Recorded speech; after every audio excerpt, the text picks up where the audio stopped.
Magadh coaching centre के YouTube channel में आप सभी लोग साथियों का स्वागत है।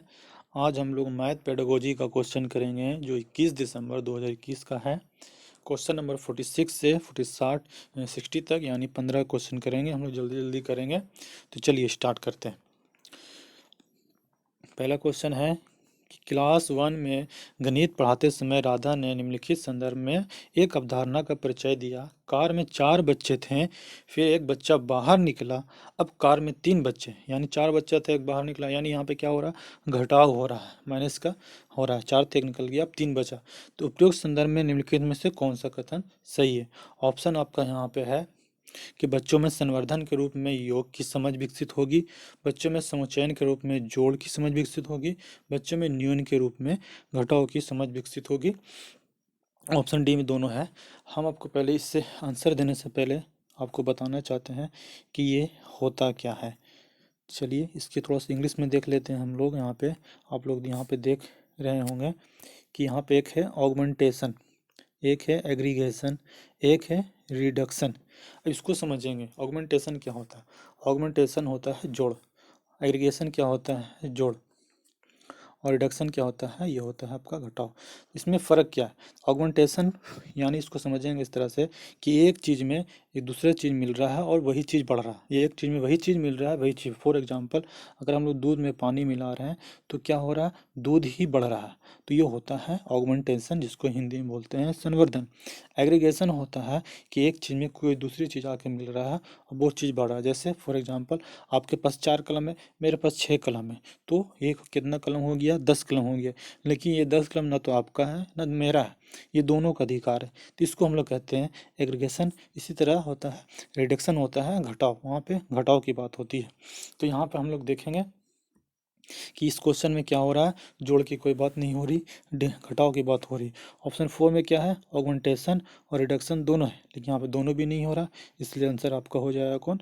ऑप्शन हो जाएगा, आंसर हो जाएगा आपका C number. Next question 47 number, प्राथमिक स्तर पर गणित रचनात्मक मूल्यांकन में शामिल है। गणित रचनात्मक मूल्यांकन, तो रचनात्मक मूल्यांकन क्यों करते हैं? तो हम लोग जानते हैं रचनात्मक मूल्यांकन का उद्देश्य यही है कि बच्चों को गलतियों का पता करना और गलतियों को सुधार करना, सिंपल चीज़। तो ऑप्शन पढ़ते हैं हम लोग। गणित में तत्समान त्रुटियों को पहचानना, बिल्कुल। गणित में अधिगम कमियों को पहचानना और शिक्षा में सुधार करना, यही बिल्कुल आपका हो जाएगा क्या? आंसर हो गया। श्रेणी करने के लिए नहीं और काम जांचने के लिए नहीं। ऑप्शन नंबर आपका बी हो जाएगा आंसर। नेक्स्ट क्वेश्चन है 48 नंबर कि निम्नलिखित में से कौन गणित पढ़ाने के लिए निगमनात्मक विधि का लक्षण नहीं है? निगमन विधि का लक्षण नहीं है। अच्छा देखते हैं।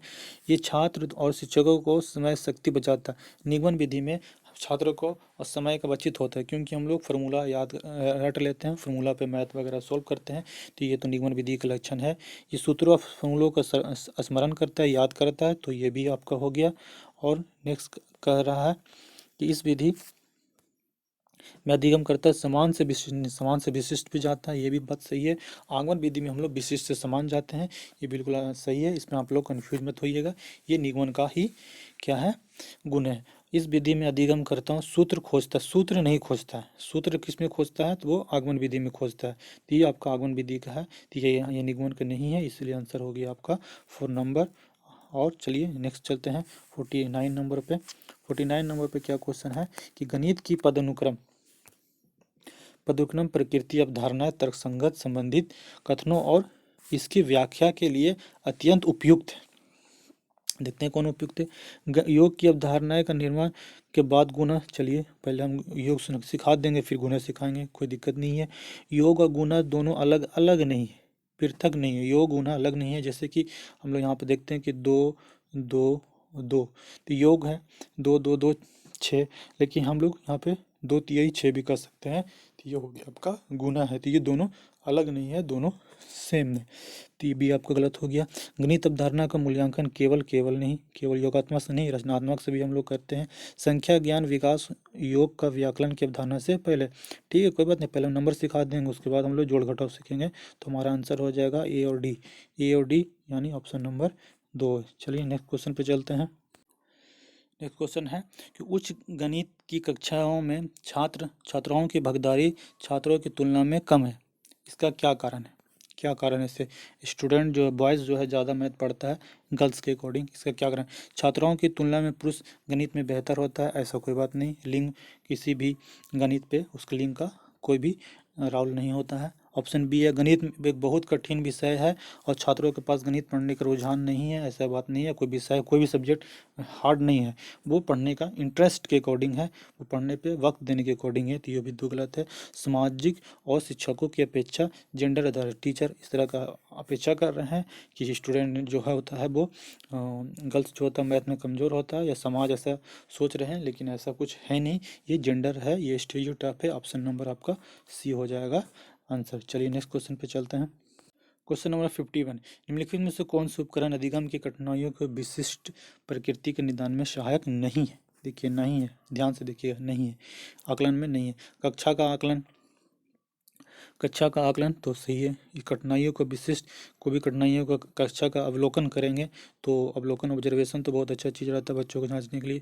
मौखिक प्रतिक्रियाओं का विश्लेषण, मौखिक प्रतिक्रियाओं, जो बच्चा मौखिक रूप से प्रतिक्रिया दे रहा है उसको विश्लेषण करना है, या टीचर का मौखिक विश्लेषण करना है, ये तो बिल्कुल सही है। छात्रों को लिखित कार्य, अच्छा उसको भी देख लेते हैं। संचय और उपयोगात्मक रिकॉर्ड यानी एनेक्डोटल रिकॉर्ड जिसको बोलते हैं, ये सारा चीज़ जो हम लोग लेते हैं क्लास में, बच्चों को टेस्ट तो लेते ही लेते हैं, बच्चों को लेते हैं। आकलन का कठिनाइयों को दूर होता है, इसमें सारा चीज़ होता है। हम लोग फॉर्मेटिव असेसमेंट लेते हैं तो उसमें लिखित परीक्षा ही लेते हैं, तो वो भी सही है। यहाँ पे योगात्मक परीक्षा एप्टीट्यूड टेस्ट, ये योग्यता देखने के लिए होता है, जैसे कि सीटेट का एग्जाम हो गया या फिर किसी तरह से किसी नौकरी का एग्जाम हो जाएगा, तो वो हम लोग योग्यता देखने के लिए होता है। तो ऑप्शन नंबर ई जो होगा आपका वो क्या हो जाएगा? आंसर हो जाएगा आपका केवल 4, 4 नंबर आपका हो जाएगा आंसर। चलिए 52 पे आते हैं हम लोग। 52, 34 × 6 को हल करने के लिए एक विद्यार्थी नीचे दी गई प्रणाली का प्रयोग करती है। 34 को क्या कर दिया है वो 30 + 4 कर दिया, उसके बाद 6 से गुना कर दिया, फिर 30 + 6 को 30 को 6 से गुना कर रहा है, फिर 4 को 6 से कर रहा है, मतलब बहुत बेहतरीन तरीका से ये गुना कर रही है। चलिए क्वेश्चन क्या बोल रही है, उपरोक्त प्रणाली में निम्नलिखित में से कौन सा कथन सही है? कौन सा कथन सही है, देखते हैं इसको कौन सा कथन सही है। इसमें बोल रहा है कि विद्यार्थी में गुना अवधारणा और ज्ञान व अपघटन की प्रणाली से संरचित कर। अब सही बात है, पहले उसको घटा दे रहा है, उसको अपघटन कर रहा है, यानी उसको तोड़ तोड़ के गुना कर रहा है। 34 को 30 कर दिया, फिर 4 कर दिया, अपघटन कर रहा है, उसके बाद वो उसको 30 से गुना कर रहा है, फिर 4 से गुना कर रहा है, वो बहुत आसान हो जाएगा, ये तो सही बात है। ये गुना का मानक कलन विधि नहीं है, मानक तो नहीं है, सही बात है। इसलिए विद्यार्थी का उपयोग हतोत्साही नहीं करना चाहिए, बच्चों को गैर मानक ज़्यादा सिखाने पर जोर देना चाहिए, हतोत्साहित नहीं करनी, ऑप्शन नहीं होगा। विद्यार्थी को गुना अवधारणा का ज्ञान नहीं, गुना अवधारणा का ज्ञान तो बहुत अच्छा ज्ञान है, ये गुना की समस्या को हल करने का एक तात्कालिक अनुमान और प्रयास हिट एंड ट्रायल है, हिट एंड ट्रायल नहीं है, हिट एंड ट्रायल मेथड ये बिल्कुल नहीं है। हिट एंड ट्रायल होता है कि ऐसे करते रहिए, कभी ना कभी सही है, वो नहीं है बिल्कुल, ये सहज रूप से और अनौपचारिक रूप से ये किया जा रहा था। ऑप्शन नंबर ये सही होगा। चलिए हम लोग आते हैं 53 क्वेश्चन पे। 53 क्वेश्चन नंबर 53 जिसमें बोल रहा है कि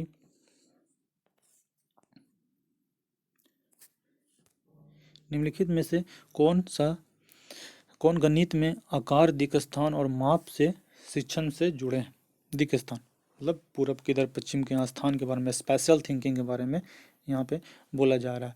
तो समिति खोजना और सौंदर्य शास्त्र का बहुत, समिति खोजना सिमेट्री से बहुत अच्छा आपका दिक्स्थान का होता है, और सौंदर्य शास्त्र होता है, इसको इंग्लिश में बोलते हैं एस्थेटिक, मतलब उसको तारीफ करना। कि हम लोग समिति खोज, जैसे घर के बनाने की बात कर रहे हैं कि बच्चों को घर बनाना है, तो घर बनाने से क्या होता है, घर का नक्शा अगर बना रहा है तो बच्चा उससे क्या सीख रहा है, तो एस्थेटिक बताना, इसका खूबी बताना है, तो ये बच्चों को सही है कि प्राथमिक स्तर पे इस तरह की चीज़ एस्थेटिक करना है और समितियों बताना सही है। सांख्यिकीकरण यानी अंक को अवधारणा जैसे क्षेत्रफल, परिमाप आदि से जोड़ना, सही बात है, क्षेत्रफल आदि से जोड़िए, इसमें क्या दिक्कत है, कोई दिक्कत नहीं है। शिक्षार्थी को प्रारंभिक अंक गणित में को बढ़ावा देना, अंक गणित केवल विज्ञान के साथ गणित को पढ़ना है, तो ये गलत है, ऑप्शन ए और ऑप्शन बी नंबर आपका आंसर सही हो जाएगा बिल्कुल। तो चलिए नेक्स्ट क्वेश्चन पे। श्रुति, गणित अधिगम का प्रारंभ घर से होता है, गणित जो बच्चा सीखते हैं उसका प्रारंभ जो होता है घर से होता है, इसका मतलब क्या है? गणित बच्चों को गणित पढ़ाने का उत्तरदायित्व अभिभावकों का है, ऐसा बात है। घर और वातावरण प्रचुरता में संसाधन उपलब्ध है जिनकी उपयोगिता से अधिगम प्रभावी ढंग से सीख सकते हैं। बिल्कुल सही है कि घर में इतना अच्छा देखिए सीटेट में सभी क्वेश्चन आता है, बिल्कुल जो घर से जुड़ा हुआ रहता है, बाजार से जुड़ा हुआ रहता है, इससे सीख सकते हैं। गृह कार्य होमवर्क गणित के अधिगम का महत्वपूर्ण हिस्सा है, ऐसा कोई बात नहीं है। अधिगमकर्ताओं के गणितीय कौशल वृद्धि के लिए घर के निजी सहायता कर सकते हैं। अधिगमकर्ताओं के गणितीय कौशल की वृद्धि के लिए घर में निजी सहायता प्राइवेट ट्यूशन और प्राइवेट कोचिंग का बात कर रहा है, जो कि इसको प्राइवेट कोचिंग और ट्यूशन के बिल्कुल बात पे यहाँ पे नहीं करना है, बिल्कुल एनसीईआरटी के अकॉर्डिंग मना किया गया। तो ऑप्शन नंबर हो गया 54 का बी। चलिए नेक्स्ट क्वेश्चन पे आते हैं। 54 के बाद 55 में है कि जब बच्चों को शाब्दिक प्रश्न हल करने के लिए दिया जाता है तब वह बहुधा वे टिप्पणी करते हैं कि यदि आप मुझे बताओगे कि कौन से संक्रिया करनी है तो मैं हल कर लूँगा। देखिए इसमें कहना चाह रहा है कि इसकी तरफ बच्चों को अगर हम सवाल किए गए हैं कि बच्चा मार्केट में गया, उसको 12 दर्जन केले लाए हैं, 12 दर्जन केले हैं, एक दर्जन केला का दाम कितना है, 6 रुपया है, तो बताओ बच्चों पूरा केला का दाम कितना होगा। तो बच्चा पूछ रहा है कि इसमें हम क्या करें, गुना करें या जोड़ करें या भागा करें, अगर आप बता दोगे तब मैं इसको हल कर लूँगा। इस तरह का बच्चा क्वेश्चन कर रहा है, तो बच्चा को क्या नहीं क्लियर हुआ, यहाँ पर साफ दिख रहा है कि बच्चा का कॉन्सेप्ट क्लियर नहीं है। लेकिन चलिए आगे देखते हैं इसमें क्या क्या ऑप्शन है कि बच्चों को शाब्दिक प्रश्नों को पसंद नहीं करते हैं और छुटकारा पाना चाहते हैं। नेक्स्ट बोल रहा है कि शब्द प्रश्नों के प्रति छात्रों की दुर्भति है, बच्चों में परिज्ञान कौशल की कमी है, बच्चे आलसी हैं, ये सब कोई बात नहीं कर रहा। क्या यहाँ पे दुर्भति हो रहा है, बच्चों को दुर्भति हो रहा नहीं। Option B children have phobia toward words, क्या है यहाँ पे बच्चों का डर है, वो बच्चा दिमाग इसमें लगाना ही नहीं चाह रहा। क्या है दुर्भति एक बनाएंगे नहीं, आप खाली बता दीजिए कि गुना करना है कि क्या करना है, इस तरह का डर हो जाता है। क्यों डर होता है, ये डेवलप होता है कि बच्चों को कॉन्सेप्ट क्लियर नहीं होता है। तो ये होता है ऑप्शन नंबर आपका बी हो जाएगा। चलिए नेक्स्ट क्वेश्चन आइए 56 पे। 56 में क्या है कि प्राथमिक कक्षा में ज्यामिति की नियमित आकृति पढ़ाने के लिए अध्यापक ने क्रियाकलापों का एक निश्चित क्रम तैयार किया। एक यादृच क्रम व्यवस्थित करना है, एक यादृच क्रम दे दिया है, इसको बोल रहे अकॉर्डिंग आपको सजाना है। चलिए चारों ऑप्शन पढ़ेंगे और देखेंगे। छात्र विभिन्न आकृतियों को विशिष्ट लक्षणों की खोज करें, छात्र आसपास द्विआयामी वस्तुओं को खोज करें, छात्र विभिन्न आकृतियों कटे हुए चित्र दिए गए हैं वे इसके एक समान आकृति सदृश वस्तु ढूंढे, छात्र आकृतियों का लक्षण अनुसार वर्गित करने में समर्थ है नामों के अनुसार। तो ये काम तो हमको लग रहा है सबसे लास्ट में होगा, तो डी जो होगा सबसे लास्ट में होगा। डी जो लास्ट में किस ऑप्शन में है, तो सिर्फ एक ऑप्शन में, ऑप्शन 2 में आपको यहाँ पे डी लास्ट में दिख रहा है, CBAD आपका यहाँ पे आंसर होगा। चेक कर लेते हैं। छात्रों को आकृति कट आउट पहले दे दिया गया है, फिर छात्रों को पास दिगामी दे दिया, तो ये आपका आंसर हो जाएगा आपका CBDA ऑप्शन नंबर बी। चलिए नेक्स्ट क्वेश्चन आ जाइए 57। कक्षा 2 के छात्रों को संख्याओं का योग पढ़ाने के लिए अध्यापक ने एक क्रियाकलाप का आयोजन किया जिसमें उसने रंगीन मोतियों का प्रयोग किया। रंगीन मोतियों का प्रयोग किया गया कि रंगीन मोतियाँ लाए हैं बच्चों को कुछ एक्टिविटी कराने के लिए, तो उससे क्या होगा, अनुमान लगाना। मोती सामने है तो अनुमान क्या लगेगा, डायरेक्ट बच्चा बताएगा, माना दृश्यकरण हाँ दिखेगा, निरूपण करेगा, तो BC आपका आंसर हो जाएगा। BC ऑप्शन कौन सा ऑप्शन है, BC ऑप्शन आपका ऑप्शन नंबर 3, तो ऑप्शन नंबर 3 इसका हो जाएगा आंसर। चलिए नेक्स्ट क्वेश्चन 58 है। एक व्याकरण परीक्षा व्याकरण में यानी घटाओं में क्या कर रहा है, 83 को 56 से घटाने पर 33 लिख जा रहा है, जबकि यहाँ पर कैसे कर रहा है, ये 6 को 3 से घटा दिया 3 लिख दिया, फिर 8 को 5 से 3 8 में 5 से घटा दिया 3 लिख दिया, जो कि गलत है। बच्चा को यहाँ पे क्या नहीं है, यहाँ पे प्लस वैल्यू का इकाई दहाई का ज्ञान नहीं, जबकि यहाँ पे क्या होना चाहिए, 3 की जगह को 3 को फिर 13 मान के घटाना चाहिए था, लेकिन वहाँ पे नहीं है। तो कह रहा है कि अत्यधिक उपयुक्त क्यों, इस अशुद्धि को दूर करने के लिए सबसे उपयुक्त क्या होगा। अभ्यास के लिए प्रश्न दे, अभ्यास के लिए प्रश्न दीजिएगा, बार बार यही गलती बच्चा करेगा। छात्रों को कहें कि वे समस्या को दोबारा करेगा, दोबारा भी यही गलती करेगा। उन्हें अंक वाली संख्या को उदाहरण के बाद में अंक वाले को प्रश्न पढ़ाएं, उससे क्या होगा, फिर दोबारा बनाने के बाद फिर गलती करेगा। संख्या को रीग्रुपिंग करें, कि रीग्रुपिंग करने के लिए रीग्रुपिंग मतलब 13 में से 4 घटाना है, 23 में से 4 घटाना है, तो इसको बोलेंगे 23 नहीं है 13 है। तो ये क्या हो रहा है, एक समूह बना रहे हैं, एक ग्रुप बना रहे हैं। तो एक तरह से बोल सकते हैं रीग्रुपिंग मतलब हासिल वाला ज्ञान। यहाँ पे आंसर हो जाएगा आपका ऑप्शन डी। 59 कक्षा एक प्रक्रम में विभिन्न पदार्थों के माप की तुलना परिचय देने के लिए निम्नलिखित में अत्यधिक उपयुक्त है। अलग अलग पदार्थों का अवलोकन और तुलना करना। अलग अलग पदार्थ का अवलोकन, क्लास 1 का बात है तो सही बात है, अलग अलग पदार्थों का अवलोकन करिए और तुलना करिए। मानक इकाइयों, मानक इकाई तो नहीं होगा, मानक इकाइयों का प्रयोग मापों करें। पदार्थों का अधोरोपित, अधोरोपित मतलब होता है सुप्रीमिनियम माने मिलान कराना।